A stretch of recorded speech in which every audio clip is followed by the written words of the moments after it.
why you lose happiness when people cannot experience you. Happiness depends on how others experience you.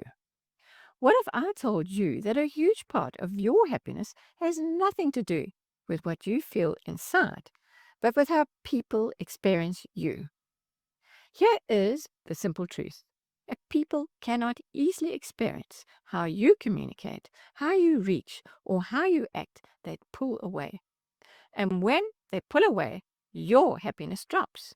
Not because you are wrong, not because they are right, but because happiness depends on connection, and connection depends on causing effects others can actually receive. That is what this video is about. Your happiness rises or falls based on how easily others can experience you. Hi, I'm Shirley from AXSIOM. One truth understood and applied can change your life. If this work resonates, stay with me. And if you want more like this, make sure you are subscribed. This channel is about tools you can actually use, not motivation you forget. Here is the rule most people miss. If people cannot experience you, they cannot stay connected to you. And when connection breaks, happiness breaks. That is why this principle matters. Cause only what others can experience easily. Because when you cause effects others cannot handle, they shut down. Communication shuts down, and eventually you shut down too. Let us make this simple. When you cause something another person cannot experience, three things happen. They withdraw. Communication drops. You stop reaching. And when your reach collapses, your ability to create collapses. That is when unhappiness starts. Let us look at this in real life. Think of the last time you snapped at someone. Perhaps your frustration was too much for them to handle. Maybe they froze or defended. What happened next? You pulled back, you withheld, you stopped reaching. Not because you stopped caring, but because something in you sensed that the effect you caused could not be experienced. Now, expand this beyond tone and communication. Some effects are not just harsh, they are violating, lying, betrayal, cheating, abuse, using someone, breaking trust. These are also causes. And the reason they break happiness is simple. The other person cannot safely experience you anymore. So they withdraw, they shut down, they put up walls, and if they stay guarded. Either way, connection is damaged, and this has consequences. Every effect people cannot experience lowers communication, which lowers agreement, which lowers connection. These three always rise or fall together. Another example, a parent yells too sharply. The child shuts down.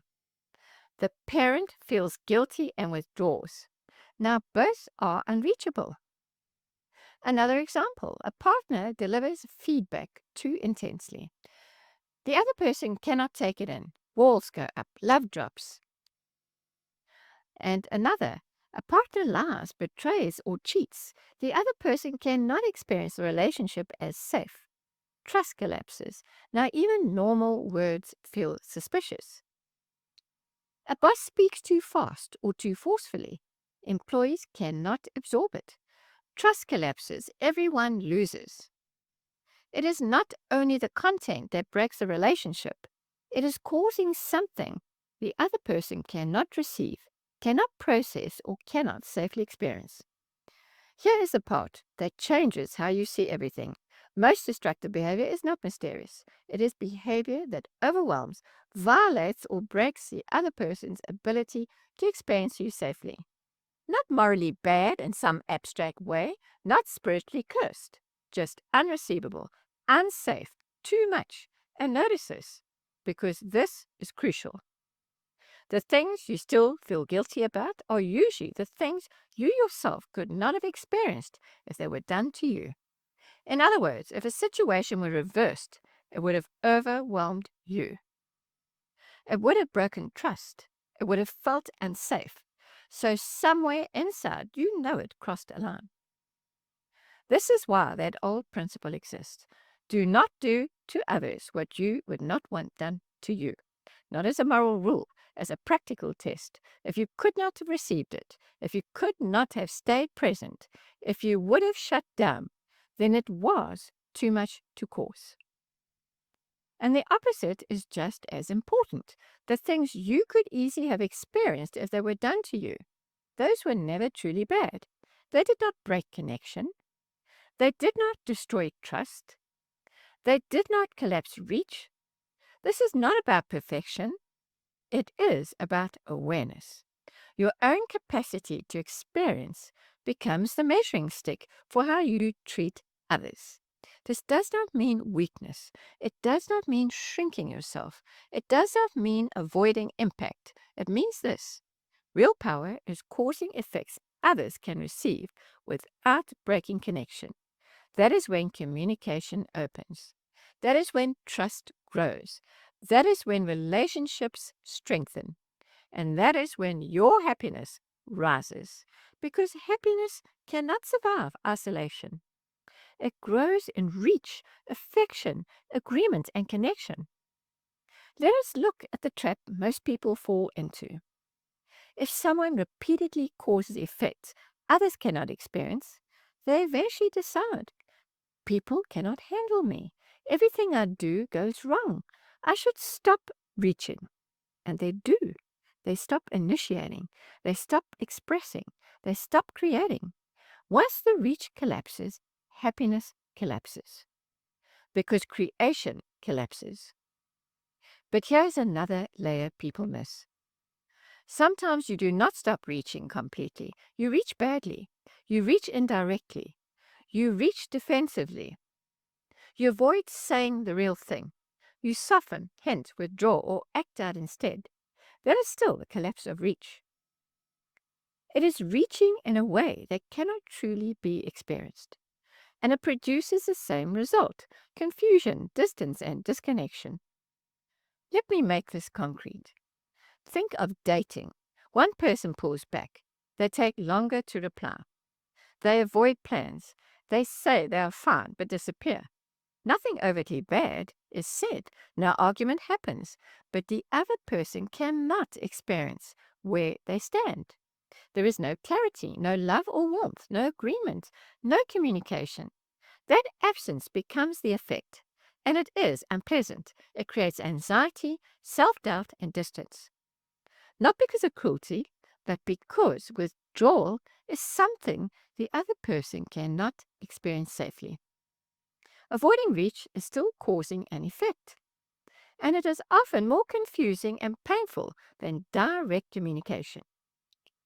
So here is the heart of this idea. Cause effects other people can experience, because the moment your reach overwhelms someone, you stop reaching and your happiness falls with it. This does not mean diluting yourself. It means delivering your truth at a gradient that others can receive. It means communicating at a level others can take in. It means staying in connection while staying yourself. Here is your challenge. For the next 24 hours, notice your reach. Notice where people open and where they shut down. Notice which actions connect and which overwhelm. Notice how communication rises or drops based on the effect you cause. Because the moment you understand this, everything changes. Your relationships, your influence, your confidence, your happiness. You do not need a perfect life to be happy. You need the ability to create your life, the willingness to experience life, and the skill to reach others in a way they can experience. That is happiness. If this helped you, share your ideas about this in the comments. I want to know how you see it and what it brought up for you. And in the next video, I am going to show you how to see greatness in others, even when they are difficult. It is one of the most important skills you will ever learn. I will see you there.